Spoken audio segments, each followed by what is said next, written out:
Before we had digital calendars pinging us with notifications, people had a totally different way of marking time. It was way more connected to the seasons, to the Earth's own rhythm. So today, we're going to dive into this really fascinating and almost forgotten tradition that did exactly that. Let's start with an idea that I think we can all get behind, something that just feels true. This ancient wisdom from Ecclesiastes really hits on it. The idea that there's a natural cycle to everything, a kind of built-in order to the world. And this part, it just lays it out so perfectly. Life isn't this one long, flat road, right? It's a series of seasons. It has its own purpose, a time for planting, a time for harvesting, a time for weeping, a time for laughing. And it's this very rhythm that's the key to the tradition we're going to unpack today. Okay, so how did people actually observe this rhythm in a formal way? Well, that brings us right to the heart of it all, something called the Ember Days. So, what are they? Well, at their core, Ember Days were basically these quarterly periods of prayer and fasting set aside to mark the start of each natural season. Now, the name is kind of tricky. You hear ember and you think fire, right? But it actually comes from the Latin quattuor tempora, which just means the 4 times. So the big takeaway is this was something that happened 4 times a year.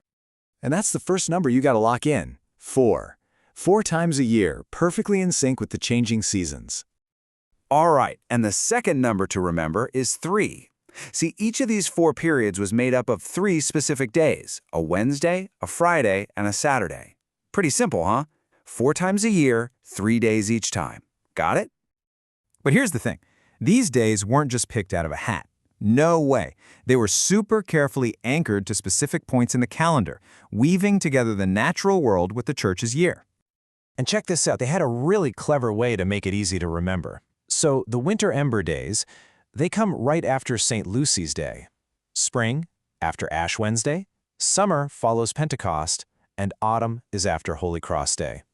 And to remember all that, they had this great little mnemonic, Lucy, Ashes, Dove, and Cross. I mean, how smart is that? It's a fantastic way to lock in the schedule.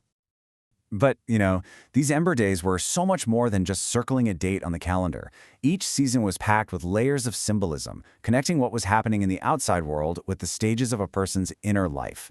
Let's break down how that actually worked. Okay, so take spring, the season of new life, right? So it was linked to infancy. Its element was air, and its humor, in the old medical sense, was sanguine, optimistic and full of life. The whole spiritual goal was about tempering those passionate desires that bubble up with any new beginning. Then you've got summer. All that heat, all that energy, it totally represented youth.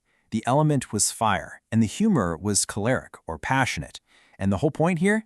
It was a time to get a handle on what medieval writers called the burning ardor of avarice, which is a fancy way of saying all those intense ambitions and desires we have when we're young. Next up is autumn, the season of harvest, which was seen as adulthood. It was connected to the element of earth and the melancholic or reflective humor. This was the time to, gather the fruits of your good works. But, and this is a big but, it was also a time to guard against the pride that can creep in with success. And finally, we have winter. It stood for old age, the end of the life cycle. Its element was water. Its humor was phlegmatic or calm. This was a season for some serious reflection, for righting wrongs, and for a kind of final spiritual house cleaning, getting ready for the end. I mean, when you look at it all together, it's this beautifully complete system of thought.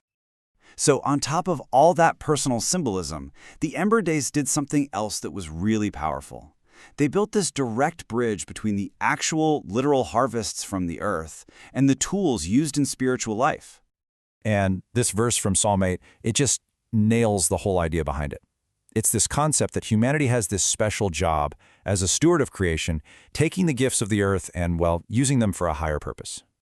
And this is where it gets really beautiful, where you can see that stewardship in action.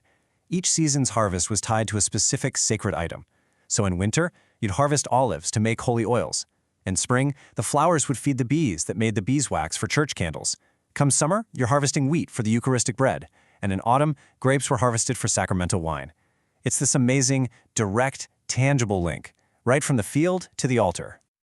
Now, I know what you're thinking. This is all just ancient history, right?